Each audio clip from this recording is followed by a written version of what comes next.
Once you've got a good grip on Instagram metrics and performance of your account, you should take a look at the traffic coming from Instagram to your website and examine people's behavior once they land there. The first thing to take care is to set up the right tracking. A majority of analytical tools often report Instagram traffic as direct because all referrer information gets stripped away when switching between apps. To truly get all the data you're after, employ URL shorteners, or as I prefer, Google URL Builder if you're employing Google Analytics. Now, every time someone clicks on the link in your Instagram bio, you will have all the information you need about them. You can compare that number to the number of clicks reported in your Instagram Analytics if you do have access to them. Another strategy I highly recommend is to build a special landing page just for Instagram traffic. Most likely, your homepage paints a very broad picture of your brand. While it may be a good starting point for people who randomly stumbled across your site, it is not ideal for people who are already on your site and had some sort of previous interaction with your company, even if it's just on Instagram. Now that they're on your website already, you want them to take the next step, whatever it may be for your business, whether it's scheduling a call, signing up for a webinar, or placing an order. Homepages tend to have a lot of information and links crammed onto them. This results in informational overload and choice fatigue to a point where they feel lost. Take them through a clear path of the obvious next steps. You can do this through a brief email sign-up form to continue the conversation with them and build a longer-lasting relationship, which in turn may open up opportunities for direct sales. If you've got something to sell and your operation is relatively low ticket, offer visitors a discount code right away. You can then divide the number of instances where a coupon is used by the total number of people coming from Instagram to gain a simple and straightforward conversion rate. Clearly, if you offer a higher ticket services or products, you will have to build some rapport with them first. So now that you have a dedicated page and a special link that is trackable, you're all set to dive deep into analytics. This referrer information will travel with them everywhere they go on your website, so you can slice it and dice it however you want. So what do you want to pay attention to? How long have they spent on this page? What percentage of them have bounced? These numbers will indicate how engaged they are on your website. How many pages on average they visited per session and where exactly have they clicked?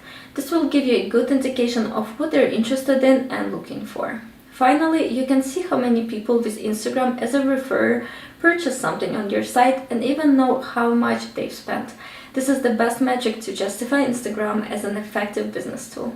If you have a lot of people who come from Insta and convert into customers, you will instantly know that you're doing Instagram right. You can also reverse engineer your sales funnels to see where the disconnect happens and which parts need the most work. If not a lot of people from Instagram visit your website in the first place, you need to craft a more engaging bio and a more enticing offer for them to click to. If they land on your landing page but don't spend enough time or don't go anywhere, rework and optimize your landing page.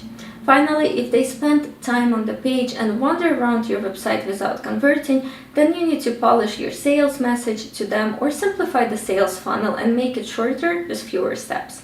If you want to ensure that it's an effective tool in bringing highly qualified and engaged audience to your website, you need to track and analyze all of the data available to you. Interestingly, website behavior can also hint at what your followers on Instagram want to see more of when it comes to the content you produce. Once you've completed all the steps and put a simple process into place for the behavior analysis I just outlined, you'll see the traffic you get from Instagram, the quality of this traffic, and finally the means for calculating the conversion rate at which this traffic converts into paying customers. Do this calculation at least monthly to gain a clear picture of your Instagram performance. With this process in place, you'll gain an understanding of the areas that need optimization to improve your metrics, whether that means higher traffic volumes, more engagement on your website, or an increase in sales. Test, and then test your content until you're happy with the results. All the data is available to you to track what makes the difference in your Instagram presence. This is also a learning curve and a great insight into what your audience truly wants. Once you know these metrics and how much money your business made directly from visitors who came from Instagram, You can easily justify using this platform as an effective business tool. Then once you begin to track results, you'll find that marketing on this platform will become almost effortless. With the reach insights you'll gain from your Instagram analytics, you'll begin to see Instagram marketing as a constant feedback loop, where you gain more understanding of your audience members and their content needs, which in turn will hopefully bring more traffic to your website and a bunch of new conversions of your visitors into actual paying customers. How do you track your efforts? What difference did analytics make in your strategy and execution? I'd like to know your tips. Share in the comment section below or head over to Instagram at Leslie Liu to continue this conversation.